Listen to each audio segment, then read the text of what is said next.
is the Wannabe Saints podcast, where we take virtues and try to break them down so they become tangible and applicable to your life. We aren't here to bring you advice, we're here to bring you virtue. I'm Jordan. And I'm Rachel.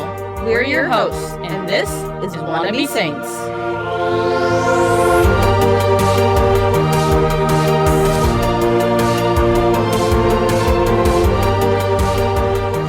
All right. Hey everyone, welcome back to Wannabe Saints. Today we have special guest Katie Baynai on. This is her second time on. She was on with our Ireland pilgrimage episode. So she's going to share with us her story of her conversion and crazy life. Who said it was crazy? About how she's become the amazing person that she is today. So Work in progress. Yeah, so before I say a little blib, just for those who we have new people, if they haven't listened to your other one yet, just a little bit of background info about yourself. Yeah. So I am Rachel's older sister, actually. We are told that we have the same voice, Yes. so That might be difficult to discern on the podcast. I don't know. yeah. Well, it's one of our interview episodes, so this whole time it should pretty much be Katie talking. We'll see. So I'm Rachel's older sister. I am married to wonderful husband, Steve. We've been married for going on almost 16 years. We have 6 children. My life, I've dabbled in a number of things over the years, but currently I help run a classical school that my husband and I were co-founders of, and we just finished our 3rd school year. I teach math over at that school, and I'm the executive director, so I'm in charge of all the fundraising efforts. And then in addition to being a mom and the school and all that, I also have a pilgrimage business, which is why we did the podcast together in Ireland. I lead group pilgrimages. They focus internationally, taking people to sacred Catholic destinations. She actually just got to take her whole family there for the first time. And they got back like a week ago.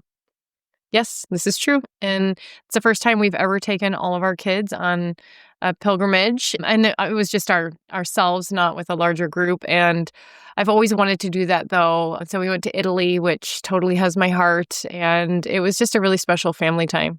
That was totally a treasure. And our kids range in age from 14 to 6 months. So, they won't all remember all the things. But regardless, I hope that there's grace in it for them. Yeah. Well, I mean, even for your 6-month-old, fun fact, she got blessed by Pope Leo. So there's definitely grace even for the little 6-month-old. Yeah, that was definitely a highlight for sure. That she was cool. Yes, she was picked by one of this security agents from Steve's hands, and he took her over to Pope Leo, and he gave her a little blessing, and we have that photographed for forever. So even if she doesn't remember it, she's got it as a memento for life. So yeah, she's a celebrity out here because she was on the front page of our church's bulletin in our diocese, which is the biggest parish in the diocese. So yes. She's a celebrity. Yeah, and I just found out today she's also in the diocesan newspaper. Oh, no so. way. Oh, that's amazing. Cool. Yeah. That's awesome. Yeah. Well, before we keep going, I have a little switch up on you that I didn't tell you about. Okay. We're still doing an interview episode. Okay. But for like 2 weeks, I've been trying to prep for this episode, and I know your story. Mm-hmm. And I'm like, wow, faith is the virtue that I feel like fits it. But then I keep thinking about it. And this is the thing that keeps me up at night when I'm laying in bed. I'm like, it's not it. It's not it. This isn't the only virtue. And so at adoration, actually last night, because I've been trying to figure this out for 2 weeks. And of course, God loves the last minute. It's like, it's all 3 theological virtues. Your story. And I just want to quickly brush over that so we can show people through your story how these virtues are infused within us, even when we don't see it, or even when we're not recognizing that in that moment. Mm-hmm. So, theological virtue, in baptism, you are gifted faith, hope, and charity. And I like to explain it as a seed. you get this seed within you, and then on your confirmation, it's like that seed is watered and it blossoms, right? And so now they grow in you with even more. You're the faith, hope, and charity. But you've already had these. And as you've gone through life, and the story that I know of your conversion, as a teenager, you were rebellious, and we'll get into all the details, but you always kept running back. And it was what was making you run back. It wasn't just obedience to mom and dad, because you started to choose it for yourself. And that, I would say, is the hope. The hope was the anchor in your heart of this longing for more, this longing for true happiness, this longing for joy, this longing for satisfaction, this longing for healing, right? That's what hope is. Hope is truly a desire that's within us that we're longing for. Ultimately, what it is eternal life. And if you really want to deep dive in hope, we have an episode on that. But the gist of it was that was your anchor. You were hoping and longing for something. And so you kept running back to confession, and you never really missed mass because you knew, you were like, there's something here. And it just kept you coming back. But you weren't choosing. And the reason I say that it's not faith just overall is because you weren't choosing faith as an action of living it out. It wasn't like things happened to you and you were like, I'm trusting in God and I'm believing in God anyway right now. Like you turned to vice, you turned to sin, but you knew deep down in your heart that you longed for more. And it was that hope that kept you coming back. Yeah. I guess I haven't reflected on that, but yeah. So, makes sense. So in when I was just reflecting on this, I was like, okay, I think it'd be really cool for people to get to hear as your story progresses that, okay, yeah, there's the hope that's within you. And then moving into faith, once you had like radical moments in conversion, then faith became action and you chose it for yourself. And then by faith, you are now who you are and like what you've done. And it's gone into charity, because charity is the action. And so so I'll point them out as we keep going, but that's just kind of the basis that I wanted to give people of that this interview episode actually isn't one virtue. It's all 3 theological virtues, which I think is really cool to get to see big picture in someone's life. Cool. Yeah. So anyways, good? Yeah. All I right. think that's great. Awesome. Then we'll just dive into your story. So Katie, take us back to the beginning. What was your faith like growing up? Yeah. And I was actually thinking about what my faith was growing up when you were talking about faith and hope and mentioning like running back to confession. What would make me run back to confession? And what I think of is, as a little girl, I never doubted the presence of Jesus in the Eucharist. That has been a lifelong belief for me, and that for sure has been probably my anchor, right, through life, is truly believing and knowing that Jesus is present in the Eucharist. And that's what kept me going to Mass always, right? And that's also what kept me going to confession, probably as well as like a fear of hell. But as a little girl, I know, there's that little thing. But as a little girl, I don't know, I think mom and dad did a really great job of modeling just faith. They were so, their example for us as kids was one of dedication to the Lord. They were dedicated in prayer, dedicated in frequenting the sacraments and teaching us the faith too. When it came to being catechized, we went to Catholic school growing up, but I felt that we were well catechized. We knew things our peers didn't know because mom and dad spoke about faith at home. And so as a little girl, I just loved the Lord. And I pictured myself that maybe I'd be a nun. And I actually remember saying that in 2nd grade. I think I'm going to grow up and be a nun, and, just loving the faith and loving to read about the saints and things like that. And also I even think back to my confirmation and just really like desiring in my heart for that to be an outpouring of the Holy Spirit upon me that day, really like wanting my heart to be open to receive whatever God was going to pour forth at that time. And honestly, I was hoping to feel something warm and tingly or something, whatever. And I didn't, but I just felt an openness, a desire, whatever, a hunger and a love for God. And really things started to shift in high school. We moved a lot growing up, and at that high school time, I went to 3 high schools, and that's a really interesting time of life to be the new kid, right? That is a challenging time of life to be the new kid, especially when people have been together a really long time and have long-term friendships, and you're showing up as the new girl. And let's be honest, girls are not always warm, fuzzy, and welcoming, And so there was a lot of fear wrapped around being the new girl because we'd already experienced that in elementary school. And so I didn't always handle my choices the best in being the new kid because for me, it was about survival. It was about finding a niche of getting accepted into a group that I felt like was a group like me and doing whatever it took to be accepted in that group. And so I specifically remember switching from the Catholic high school to the public high school my sophomore year. And I mean, thankfully I was always involved in something, but that was also a motivator for me, like to always stay involved in something was because it brought community. Mm-hmm. It was an easy way to find community when you have something you're involved in. And so I played sports, and so I had volleyball as that community, but the girl who befriended me in volleyball was kind of a rebel.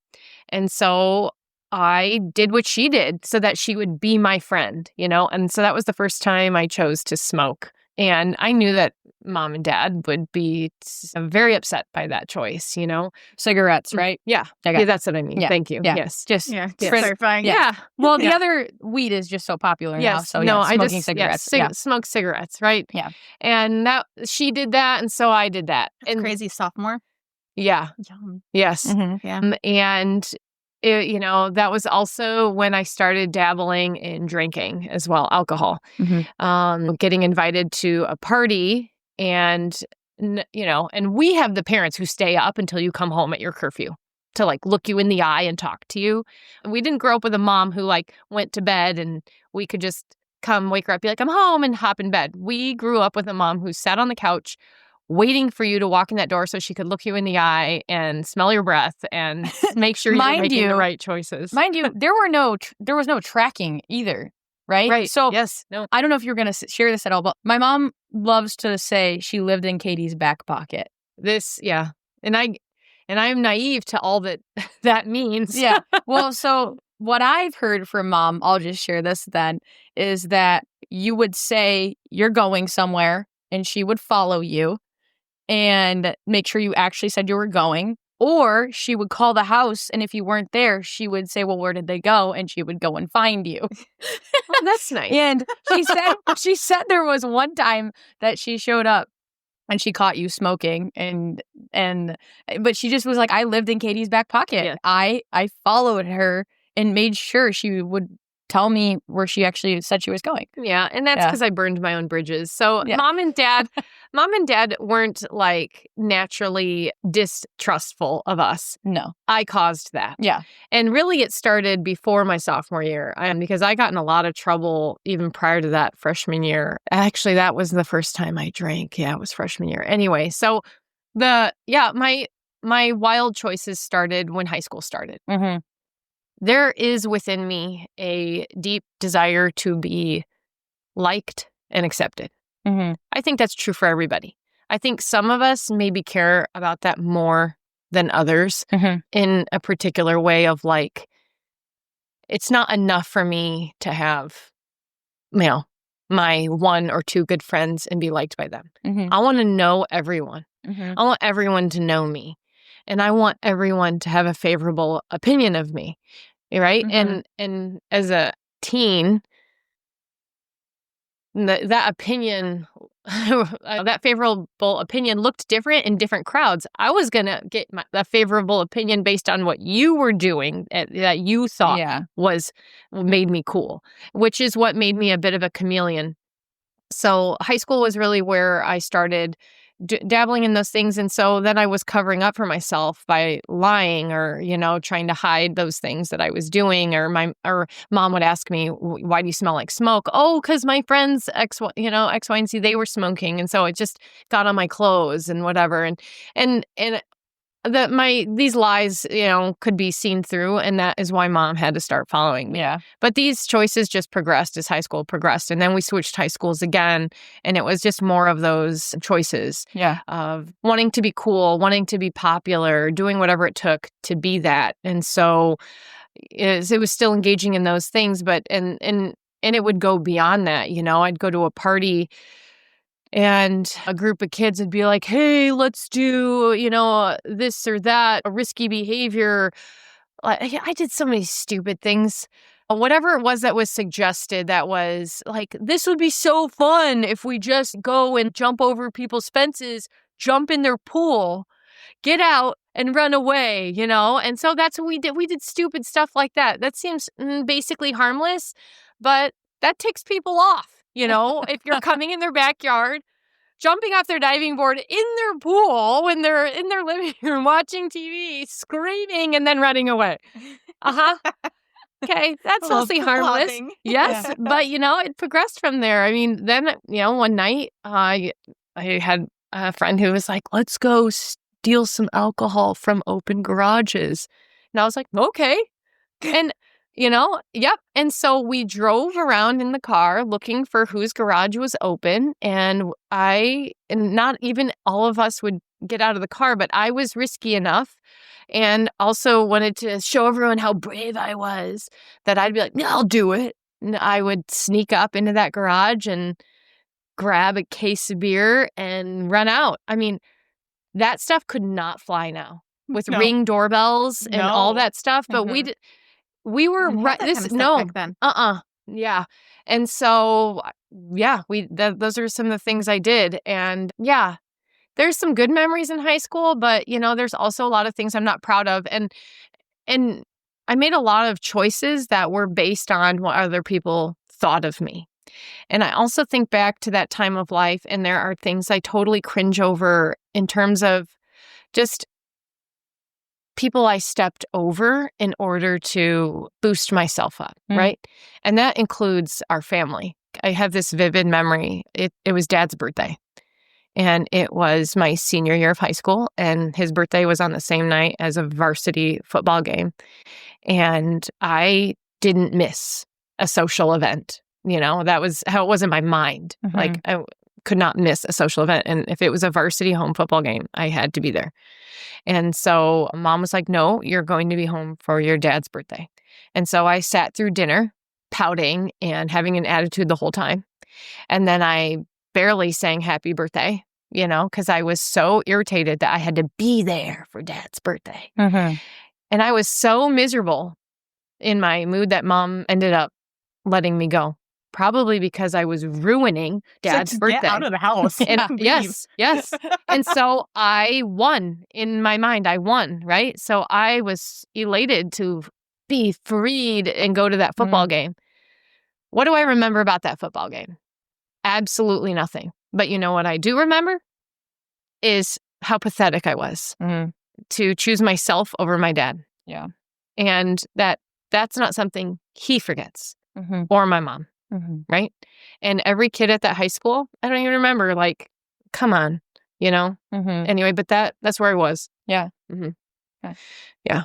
So I guess my first question about your younger childhood, do you have any dramatic faith moments or experiences? Like how you said that you always had the faith in the Eucharist and all that kind of stuff, but you didn't get the warm and fuzzy during your confirmation, but were there any very intimate, prayerful experiences that you had? Or Yeah. So when I think of my childhood, I kind of wrap that into up until, I don't know, 8th grade. Yeah. And the innocent years. Yeah, for sure. The innocent kind of what years. I would think too. And I did not have any sort of big significant moment that I can recall, that really this is the day my faith was cemented. Mm-hmm. It just was always there. Mm-hmm. And when I think of those tender years, like a day that stands out as a treasure in my heart for sure is First Communion. Yeah. I mean, I remember it was raining. I was so excited to wear that white dress. I remember the songs. That's Like- beautiful because I honestly barely remember mine. I barely remember mine. I remember I had stupid bangs and my veil was a headband and I didn't like it because everyone else had the cute little halo And ones with their buns on top of their head. I That's what I remember about my first communion. That's so funny. I don't even remember my hair. I remember having to hand a That loaf makes of sense. bread. We had to hand a loaf of bread to a family. Oh, yeah. I remember that about yours. And then I remember my friend turning back after we received for the first time and going, Oh, And that's so sad. I know. And I was, that's what I remember about mine. So that's super good. Oh, gosh. Yeah. And you know what's It's so I amazing. hear you, Yeah. Jordan, saying like you were looking at the other girls and comparing hair. Rachel remembers her friend making a puking Blah. face. I don't even remember my friends. Like that day for me felt like a wedding day of sorts. Like it was for me, it was only like me and Jesus. That's you know, amazing. that's That's all cool. I. Yeah, That's a I gift. don't even remember my friends, my classmates, any of that. I just remember the excitement I had for receiving the Lord for the first Mm. time, and so that totally stands out in my heart and in my mind as just a precious Yeah. memory of What? like in my faith. And I don't know, and that's really the crowning point I think in my childhood years of and that's just faith.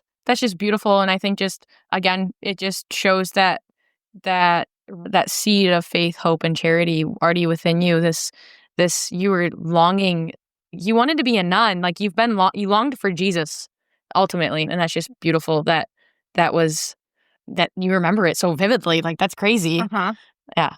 Yeah. And then there's the other side of me. And anyone who knows me in life knows that, like, I am strong willed and opinionated. And, you know, I get fired up about things. I care a lot about righteousness and virtue, doing the right thing. I care a lot about these things, following the rules, whatever. And so that also. But yet I also shared there's the part of me that cares a lot about popularity. And so I feel like all of that stuff kind of erupted starting in high school, this choice of like being popular in the world versus following the Lord in obedience. Mhm. They were like in conflict in my mind. Mhm. Yes. Yeah. I guess that kind of answers one of my questions. I was going to Yeah. say, like, during those years of rebellion, could you hear your conscience telling you this is wrong, or was it like almost kind of shut off in a sense? No, it was totally a slow boil. Mm-hmm. It was a slow boil for sure. I remember freshman year was like the first time multiple things happened, like drinking alcohol, and it was actually through where I worked, which was McDonald's. Oh my God. But I remember like I remember that it was that little angel devil like tug of war. yes argument. You shouldn't be doing this. Oh, it's no big deal. It's just one drink. They'll think you're cool. And I was like, yeah, okay, I'll have the drink, you know? And then that's like how it was with all these things, Mhm. you know, the first cigarette, like, oh, I don't know, this is so bad. What if I get hooked on the first one? I mean, they're addictive, you know, and I'm like, oh, it's just one. Can I really get hooked on the first one? You know, oh, come on, it's no big deal. And then there, you did your first one. So then it's easier to do the second drink, the second cigarette, the second, like, I even remember the first time I used my middle finger. Oh my gosh, it's so silly. But like, that was for me a conflict in my mind. And then I did it, you know? Like, Now I was, whoa. yeah, I joined the cool kids. Wait, can you You know? share about when you did flip someone off and then you saw him? Yes. Yeah. So there was this really cool phase of life where our older sister, Natalie, had her driver's license and I didn't, but her freedom was our mutual freedom. And so if mom needed something at the grocery store, we both were like, yeah, we'll go. So mom sent us to Target to go get diapers. And we were like, yeah, we'll go. So we went together. She's driving the minivan and I'm riding shotgun. And we get to Target and like in the parking lot, we were like fighting over a parking space with another car of teenagers. And then we got the parking spot. And then the girls in the other car had to park in the next lane over, but they were like, I don't know, facing us like one spot over. So I looked at the girl and she gave me a dirty look. So I flipped her the finger and I was like, yeah, I got you good. And so we go in the store, buy the diapers. And I remember being in Target, like avoiding those girls. But then we made eye contact. So I made sure to give a real good vicious glare. And then we leave. And mind you, we were starting as new students at a new school, I don't know, a week later. And so we go as new girls at the new high school. And who was there? Oh, girl that I flipped off. And she had a posse at school. And yeah, and I knew nobody. Oh, girl. Oh, yeah. I need to be her friend. Oh, yeah. So that backfired. And I ended up getting called into the dean's office the first week of school. Over like fighting. And I was like, you don't understand. I had no idea what I was doing. I didn't know she had so much power. I know. That was a stupid choice. Anyway, I knew how cool she was. I wouldn't have done it. Yeah. So that didn't turn out so well for me. I was extremely humiliated and I made sure to avoid that girl from there on out. Yeah. Oh, man. Yeah. That is too funny. Yeah. Well, then kind of moving forward. So high school, you went to 3 different high schools. And every time it was just a trying to fit in. Our older sister, is only 13 months older than Katie. And so they went through this together. Mm-hmm. And Katie's the extroverted one and Natalie was not. And so they have similar yet very different experiences. Yes. Same. Yeah, going through the high schools and stuff, but they both really, really struggled during this time. Mm-hmm. I mean, teens struggle when they're in the same school system. They have familiarity. Yeah, like I struggled and I was with these kids from kindergarten all the way through. So to have to constantly change and adapt, you would grasp at anything you can, but you even did it not just in partying and drinking and smoking and whatever. You even did it in your athletics. Yeah. I always wanted to be the alpha. I always wanted to stand out. I wanted to be the best in all things. I wanted to jump higher than every girl on the volleyball team. I wanted to be faster than every girl on the volleyball team. I wanted to, whatever it was. I couldn't be taller. That's not something I could control. So I was going to do everything I could control to be and be better at it. But I took all of that. I mean, that's where I was at when I went off to college. Mm-hmm. Yeah. And that was my identity, truly, was in being an athlete. Yeah. Mm-hmm. My identity was in, for sure, being an athlete. And you were so little at the time I went off to college. You were in kindergarten. Yep. And it meant a lot to me to be present to you and our siblings. I didn't want to miss out on your growing up. And so when the time came for college, I knew I totally wanted to go to college, but I wanted it to be close to home so that I could drive home and be there for a birthday or just even a weekend visit or going to the apple orchard, whatever. And so I did choose to go to college, not that far away. But in going off to college, that was truly the first experience of true freedom of choice, right? Because living under our roof with our parents, like I already mentioned, mom would wait up, when it was curfew time and you got home. Now it was no one was watching me. There were no rules. The rules were my rules. The rules were whatever I chose, right? And so that was exciting for me, but that was also really revealing as well, because you think you possess the ability to have self-control or discipline or whatever. And what I found out was I had none. My discipline lied in going to the gym and working out. And that was really the only area of my life where I had true discipline. After that, I was like a wild Mustang. I went off to college and now I had no community that knew me. I was creating a whole new community. Like I need Like a new image Right. of you. Right. Well, and my identity was wrapped up in being an athlete. And so that was what I was still picturing. People on campus are going to know me. They're going to know I'm an athlete. But when you show up and you're not going with a group of friends, like now I'm a nobody. How do you become a somebody right out of the gates? And how do you find your people? And so I just launched into college partying hardcore, Yeah. you know? Yeah. Right out of the gates, literally. The weekend we moved in, classes hadn't even started. But some girls on my floor had heard of a party that was being held off campus by a junior from the school. And so we were like, yeah, let's go. Yeah. Juniors? Oh, yeah. So a girl on my floor and I went to this party. Literally the weekend I moved into college. And, we drank at that party. And I actually don't remember much of that night. What I do remember is this. My friend and I went to the party. We had brought our own drinks with us.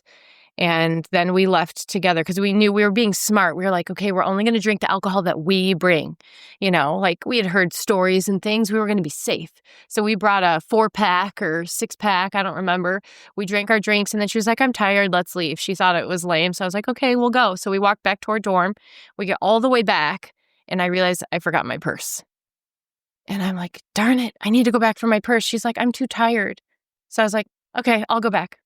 So I went back all by myself. That, lame friend. Not really a friend. Anyway, so I go back all by myself and I had been flirting with the boy when I was at that party. And so he saw that I came back and he came back he was like, oh, you're back, and started flirting with me. And he was like, let me get you, and he said to me, let me get you a drink. And I was like, okay.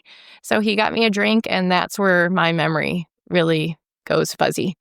I don't remember much of the rest of the night. I have like little snapshots of memory from that evening. And anyway, that night I was raped in college.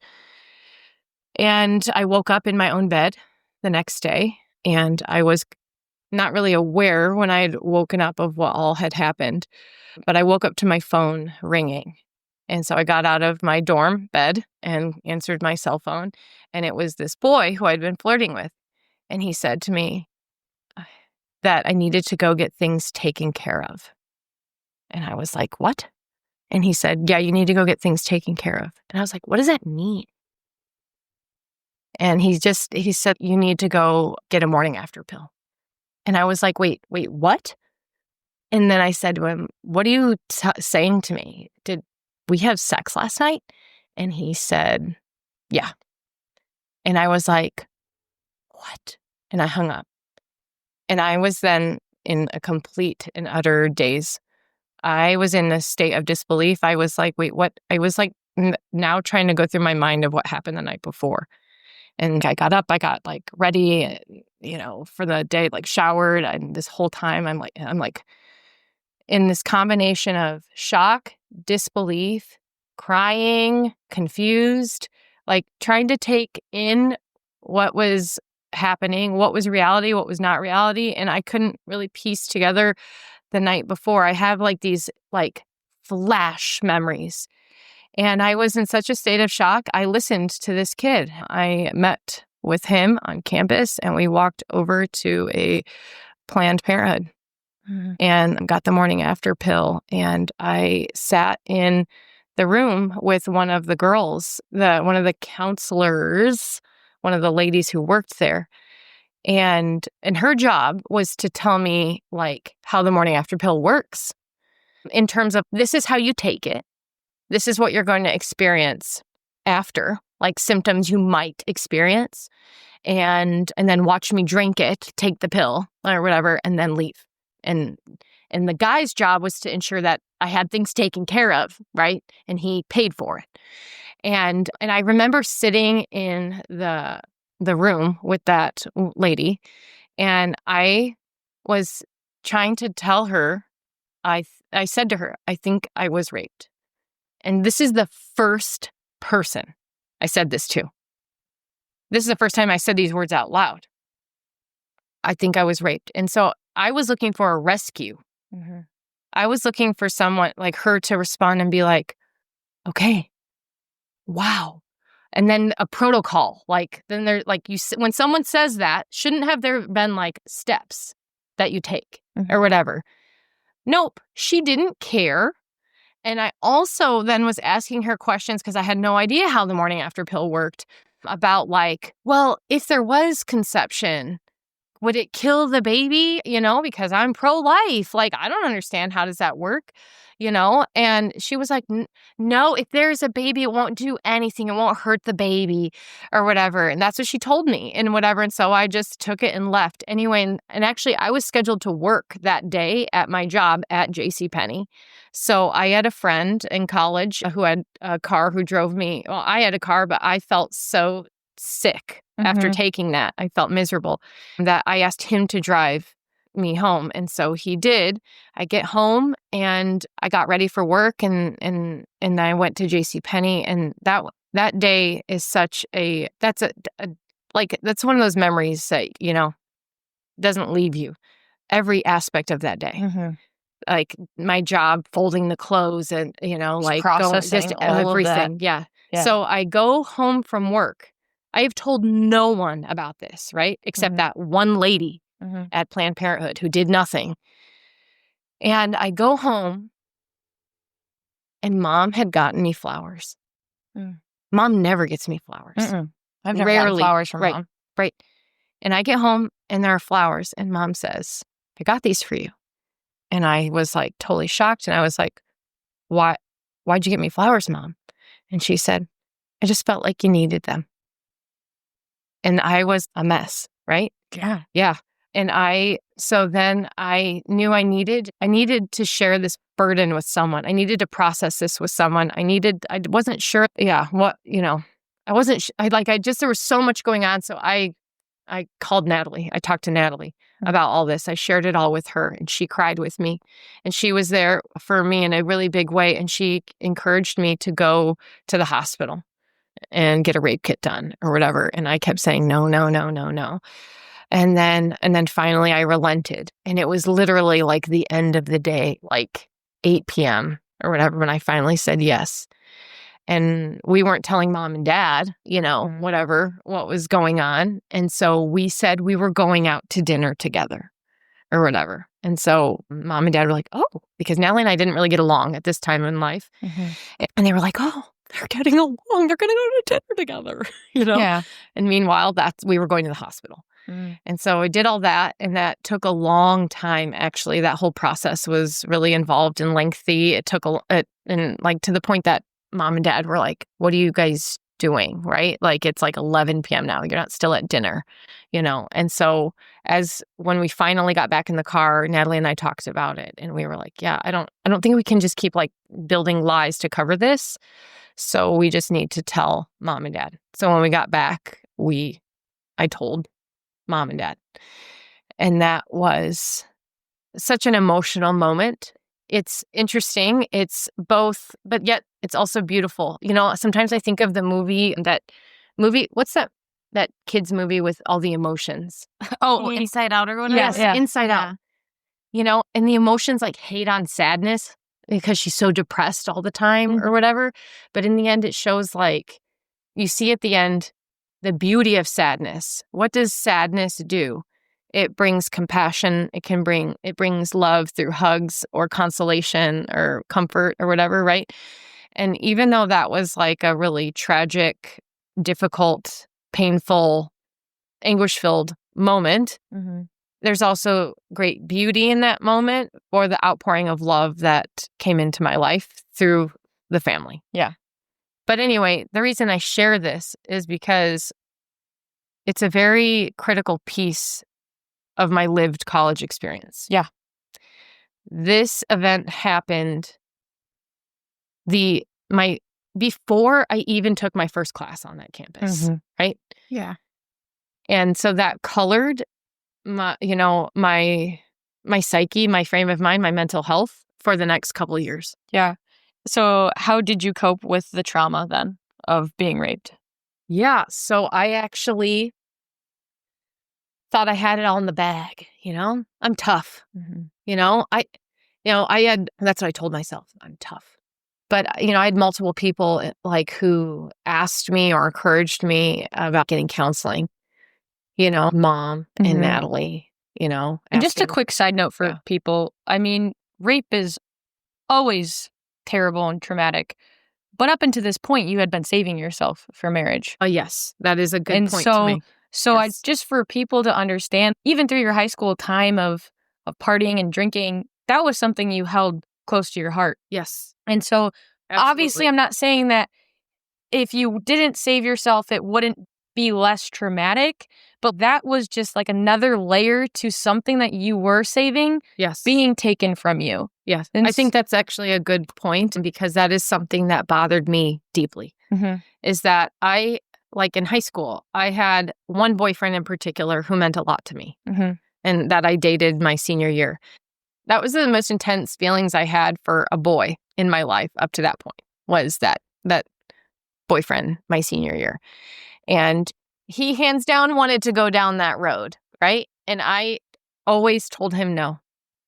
For as much as I liked him, I always told him, nope, I'm saving that for marriage, right? And ultimately, that was the deal breaker for him. He broke up with me over that because I didn't ever relent or whatever. And then, anyway, so to have the experience of the sexual assault, what bothered me the most in it is I feel like what I was holding on to was robbed from me. And now I was tarnished. And so that was really difficult for me to just, work my way through emotionally. So I had people telling me to go get counseling, and I was like, I don't need counseling. I don't need counseling. I don't need counseling, And so I was just going to process it and handle it on my own. But there were other layers of things that went into this all at the same time. This is all just I was so fresh and raw as a freshman in college, having such intense experiences. Like in that first week of school, the hospital, then like when I went to the hospital, they did a battery of tests, of things, testing for STDs and AIDS and whatever. They do all that. Well, anyway, I got a phone call that I did have a positive test result. But then they followed it up by saying, but don't worry, we proactively gave you the treatment against all, the STDs that could have showed up, right? And so that's already been treated or whatever. But that was like another just like dagger. Like not only was something stolen from me, now I'm like dirty goods, And so that was another layer of what I was now processing and struggling through. And so the way I coped with it actually was with heavy drinking. And if you asked me at the time, like I wasn't burying my stuff and drinking. I was just having fun. Right? But that's what I was doing. I was stuffing my feelings through alcohol. Yeah, a binge drinker. Yep. I was a binge drinker, not a daily drinker. I cared a lot about my academics. I was in the honors program at my university, and so I cared a lot about achieving well in my grades. And so during the week was focused time to, do all the things that mattered to me. Working out, going to class, working on, my homework, papers, whatever. But when Friday hit, Saturday, those nights I was out partying hard until I drank to the point I was blacked out. And with blackout drinking comes a lot of other poor choices, poor choices when it comes to men and things like that. And so I would find myself waking up after a night of partying and binge drinking, obviously feeling like total crap, but living in a world of self-disgust and remorse and hating on myself. This was totally a cycle in my life. I would wake up that next day after a night out and I would just be like, what is wrong with you? You're so pathetic. Why did you do that? There were so many hateful things I spoke to myself regarding the choices I had made, that this is where what you mentioned, I would literally go running to confession. Like this was like a weekly thing, because despite all of this chaos going on in my world, I still valued my faith. I did not miss Mass on Sunday, ever. Whether I was worthy to receive communion or not, I did not miss Mass. I was always there. Mm-hmm. But what I held like a lot of fear over is dying unprepared. Uh-huh. That's where the fear of hell came in. For sure. I legit had a fear of hell, and that is what kept me running to confession. Yeah. And so... Would you say at that time your fear of hell was greater Oh, than for sure. anything else? Yes. Okay. Yeah. Mm-hmm. Yes. My fear of hell was, yes, definitely greater. I mean, I loved God, but my fear was what drove me to confession, not my love of God. Yeah. I needed to fall in love with Jesus more, But anyway, so I would look up confession times in the area, and if I had missed all of them, I would legit run across campus because I went to a Catholic university. I would go knock on the door where the priest lived, ring their doorbell, and they would be like, "Yes," and I'd be like, "I need confession now." And God bless those priests who would hear my confession at whatever time I had showed up asking for confession. And I didn't go to confession intending to do that again the next weekend. Mm-hmm. I truly would walk away from that confession. I would say, that's it. I am not doing that again. Mm-hmm. And I would absolutely fall back into that same pattern. And really everything kind of came to a head my sophomore year. I hit an ultimate low point. I was failing one class. I was doing very poorly in a couple others. I got kicked out of the honors program at my university, and I was depressed. I felt like I had no real solid friend group. Even though I was playing on the club volleyball team, I was in the Irish club. I was getting involved in things, but I was at rock bottom. I was talking a lot about switching schools, and in the end, I decided not to switch schools. I decided to switch majors, try something different, and join a sorority, because that was going to help me make good choices. And that's what I did. And I was in a real low point, and I felt such unhappiness on the inside. I felt really broken, and I was still stuck in that same binge drinking pattern. And I also had personal sins going on at the time as well. I had addictions in my life that stereotypically are sins that pertain to men, but they were very real in my life. And so I just had a lot of self-disgust. And I would go sometimes to this church in downtown Chicago in the Loop, because they had confession every day of the week. And I loved that about that place, because I could get confession whenever I needed it. And so I would go down there sometimes for confession and to have some time in prayer. And they had a religious bookstore, gift shop. And this one day I went down there for confession, and then I went down to their religious bookstore and I bought myself a bracelet. And it said self-control, in beads, that my daughters make, It said, and it legit said self-control. And the day I bought that was the day in my mind I had decided I was going to enter a war with myself on overcoming these sins that happened in secret. Mm-hmm. But at the same time, I had gone to confession for these particular sins so many times. And they're not sins women talk about. They're not sins that people talk about, whatever. And I had gone to a confession with these things over and over and over again. I'd fall back into that sin, fall back into that sin, fall back into that sin. But this time I was determined it was over. It was done. And I was buying that bracelet as a visible symbol to myself that we are done with that.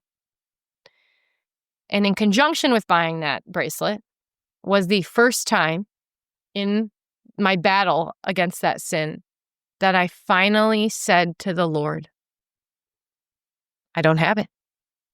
I don't have it within me. I cannot overcome this sin on my own. I need you. I need you, Lord, to break the chains that this holds over me. And I literally said that to the Lord in my heart. It was the first time I had invited him in to the battle against that sin, right? And so I invited Jesus in and I just told him you have to do it because I can't. Mm-hmm. And anyway, that bracelet ended up breaking. That made me really upset. So I went back and bought another one. I actually still have both of them. No way. Yes. That's amazing. That is amazing. Going to be relics someday. Maybe. I don't know. It's just a reminder for me of the journey I've been on. But anyway, the reason I bring that up, inviting the Lord into that, is because that is exactly what I was missing and exactly what I needed. Yeah. Because when I invited the Lord into helping me overcome the addiction in my life, he actually delivered. Mm-hmm. And it wasn't a zap, fuzzy, warm feeling on that day, right? There was nothing I felt. I didn't wake up and feel different. There was nothing that actually really changed in my life. What changed was a freedom. A week went by and I hadn't fallen into that sin. I was like, oh, go me. Okay. Then it was 2 weeks, 3 weeks, a month, 2 months, 3 months. When I had hit months and I stopped and reflected on that, I thought, oh my gosh, God did it. Mm-hmm. He healed me. Not only did he help me, he literally uprooted from my heart the attraction or that urge, Mm-hmm. right, to go back to that sin. I realized that that draw Mm-hmm. to go back to that sin, it was gone. It Mhm. literally didn't exist. And so that was it. It was game over. That sin has been out of my life since that time. Wow. That's amazing. Those sins, yes. And so that was the start of a new chapter of my life, Mm-hmm. my sophomore year of college. And so I guess 2 questions I have for you, mainly because I know your story. So if this is going to come up later, we can scrap this. But what year did you study abroad? That wasn't until my junior year. Okay. The So next that's year. coming up. Mhm. But just for clarification for me then, you had obviously that amazing healing. God is so good. Mhm. And then you were still binge drinking though, Mhm. correct? Yep. Okay. Mhm. All right. Yep. So that was the first mortal sin of my life. That was healed and uprooted, right? But there were still many more. Mm-hmm. And then I really wanted to study abroad in college. And I always planned on that being France because I had studied French. But for whatever reason, I woke up one morning and decided, no, I'm going to study abroad in Italy. And that's what I did. I went and studied abroad in Italy. And so I went off to Italy my junior year of college. And really, there were no academic benefits. It actually sent me back. Going abroad for a semester sent me back from, my graduation timeline. It pushed it back. But I really wanted to have that experience. So I was still in my pattern, like you said, of binge drinking and the poor choices that come with binge drinking because you don't remember or you lose your inhibitions. Mm-hmm. And so that I was doing that same thing in Italy. And I had the opportunity to go to a ordination. Never in my life had I been to an ordination. And the ordination was taking place at St. Peter's Basilica. And it was for men from the United States of America who were getting ordained deacons. And I thought, I have to go. I'm like, this is incredible. Who gets the opportunity to do this? Go to an ordination at St. Peter's Basilica? I am not missing. So there was a small group of us students who went to the ordination, and the basilica was packed with people, tons of people. There were a lot of men getting ordained deacons. And I just thought it was so neat. So we're sitting there, and so part of the ordination, for those who have never been, is the bishop lays his hands on the head of the young man who's getting ordained. And so the men are in a line going up there for the bishop to lay his hands on their head. And when the first guy goes up to have the bishop lay his hands, I start feeling sick. And it came over me really fast. I didn't wake up feeling sick. But here we were at the ordination, and now I feel like I'm going to vomit. And now I'm sweating profusely, and I feel hot. And, and I feel like I'm sweating out of every pore. My vision feels blurry. We actually were standing up at that time, and I had to sit down. So I sat down, and I'm just like, what is going on? And I'm like, oh my gosh, I think I'm going to vomit, And so then I'm like, I got to find a bathroom. So I get up to go out of my row to find a bathroom. I don't know St. Peter's Basilica that well at this time. There's no bathroom in the church. You have to leave the basilica, go outside, out of the security. It is not close. I wasn't going to find a bathroom.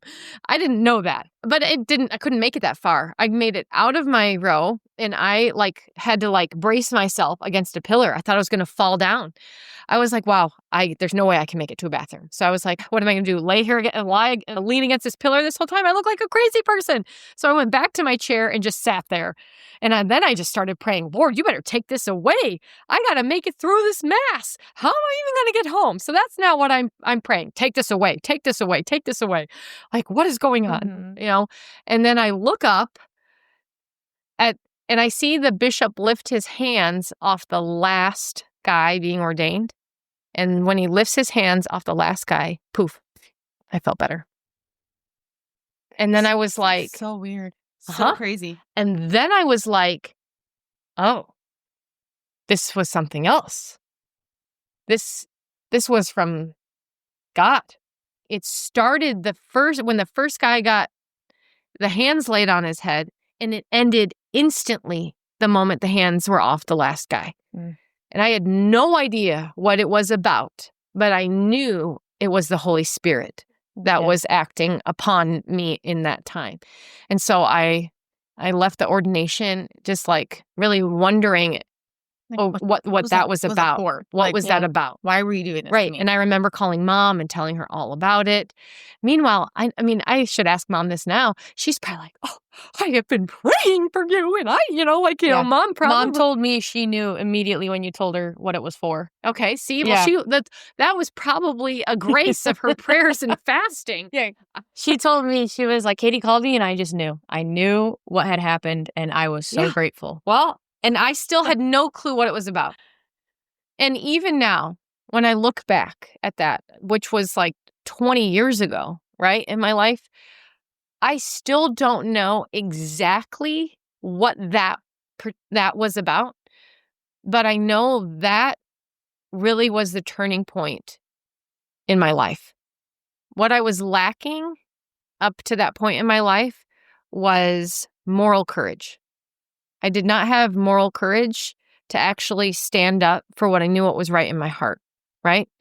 I also lacked fortitude, and to overcome temptation, and that was the catalyst of me for the first time in my life being able to say no, or to have temperance, to stop at 2 drinks. Because if I had 1 drink in college, I had 7. There was no shut off. I would say to myself, this is going to be my last drink. And then that was never existed. I was drinking till blackout. Mm. And so after that was when it was like a slow effect of me being able to have temperance and change my ways and have 2 drinks and stop and move away from all the things I despised so much in my behaviors and in myself, and probably just heal some of those other wounds that I didn't realize I was still wrestling with, because that was my junior year. And then you hadn't left any room for silence. You just were stifled, shut down. Yes. Bury super deep. Yes. Yes. Right. Yeah. Yeah. And so then going into my senior year, I was doing incredibly well with the binge drinking was largely out of my life. I had a couple, missteps here and there, but that wasn't no longer my MO. That wasn't what was happening for me on a weekly basis. And I had actually started dating Steve during my senior year. But of course, with my crazy personality, that was when I started down this path of bulimia, wanting to be skinnier, and not even consciously like choosing it at the time. But after eating way too much in a meal, because I love food, I just love flavors and food in general. So this one time after eating way too much, feeling disappointed in myself and feeling like miserable, like on Thanksgiving, but it wasn't Thanksgiving. I was like, oh, if I just barf up some of this, I will feel like better. It won't hurt so bad, So I went to the bathroom and I did that. It was going to be a one-off temporary relief situation, right? For that one time I gorged, And then, but once, like this is like everything in my life, once you do it once, it's easy to do it a second time. So then the next time I ate too much, I did that again. And then all of a sudden I found myself in the position of every meal was now too much. Every meal was too much. So I would eat a meal and afterwards I would go throw it up. And anyway, I was only 2 months in to this path of bulimia, maybe 2 months in. And I went home for a weekend. So I'm sleeping in my old room, in my old bed. And I was hiding this from everyone. I was dating Steve at the time.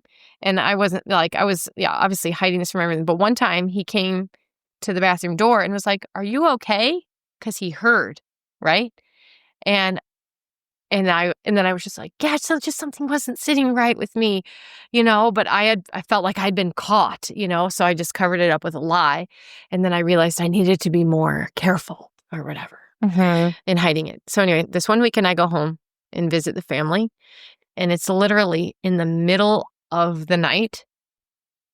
I wake up to Mom blessing me with holy water. I love Mom so much. I know. She's going to be a saint. So funny. Yeah, she's like part of your story Yes, so much. She is. I love this woman. I know. And she's not just blessing me anywhere. She's blessing my hands, in the palm of my hands.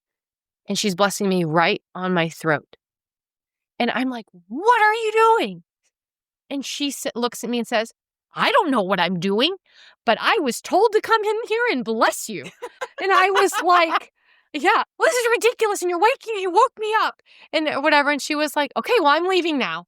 And so then she left because she had blessed me where she was told to bless me.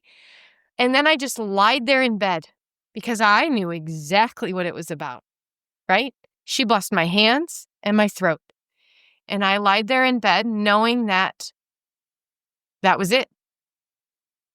And that was it. Never again did I do that again. No way. Yep. That's so crazy. God is so cool. Oh my gosh. I know most people are listening thinking, this lady is crazy or she's making up a lot of stories. No, I'm crazy. Very crazy. No, but it's just, this is why your story is so beautiful to share. Like so many realities that people do struggle with and go through, but like, all in one person. I know. No, but and that's what's amazing. And thank you for coming on to share it, because so many people go through something in any of these little things, or not little things, sorry. One of these things that you've shared, and they just question God constantly, like, why me? Why God? Why this? And like turn away. And this is where it's just beautiful that you did always desire Him and to come back and to choose Him. And I mean, He allowed you to go through these things so that you can come on a podcast like this or go speak at retreats and share your story. Mm-hmm. It's relatable in not just one way to some people. It's relatable, I would say, to everyone in some type of way. Yeah. It's beautiful, and it's amazing that you're willing to share, because also so many people are not willing to be vulnerable and to share.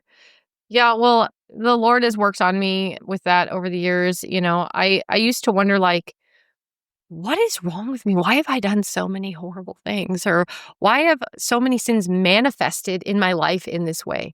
But then there was a period of time where I did youth ministry. And so then I was sharing a lot of these testimonies on different, moments with the teens, talking about struggles and sins and whatever. And then I would be like, you know what? I'm just going to share with you guys right now. Like, I actually struggled with this thing myself, and those were like little stepping stones of, I was just trying to like help the teens realize that there is mercy, healing, forgiveness, like whatever you're struggling in, right? Everyone's struggling in something, right? And especially in those like teen and young adult years, it's so hard, so intense. Yeah. As you're trying to figure out who you are, where do I belong? Like who loves me, who accepts me, like you said, these aren't the sins that people just talk about, like openly or yeah, like that's not the thing you want to go to people secrets with. Yeah, that like for they sure. hide. Yeah, right. And so that people don't even want to go to confession about because that's embarrassing. Right. And it was embarrassing for me to take it to confession. Totally. Yeah. But I also knew what matters more. Okay, when it comes down to it, and you're in that confessional, what matters more? Me saving face and not speaking that sin, or me speaking that sin so I can meet Jesus and say, yeah, I spoke the sin, okay? I know you forgive me, right? Like, I don't want to like carry that to that encounter. Yeah. No, I would rather free myself.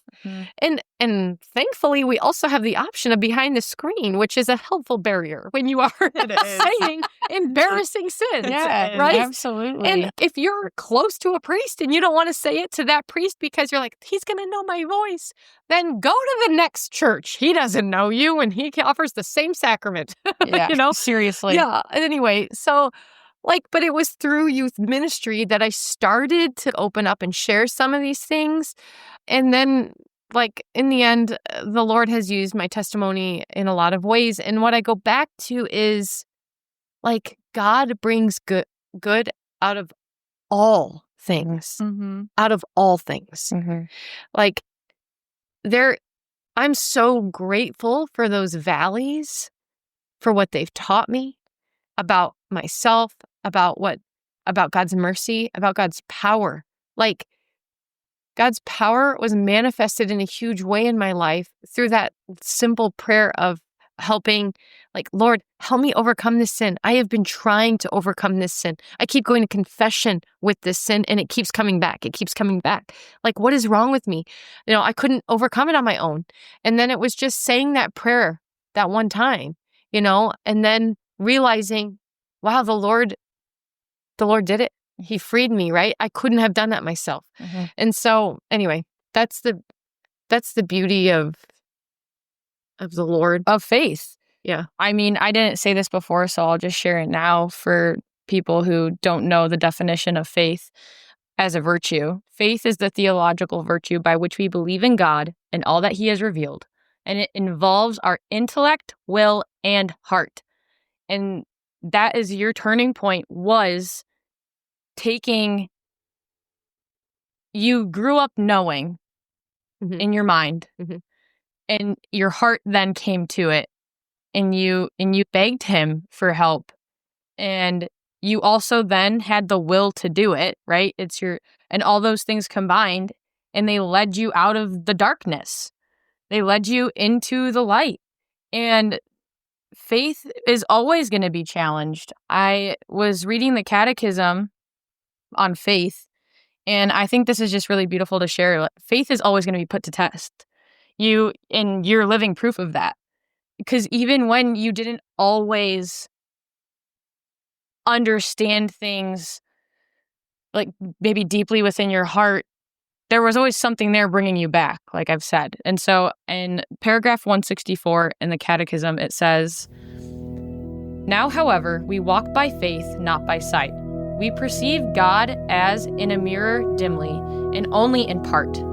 Even though enlightened by him in whom it believes, faith is often lived in darkness and can be put to the test.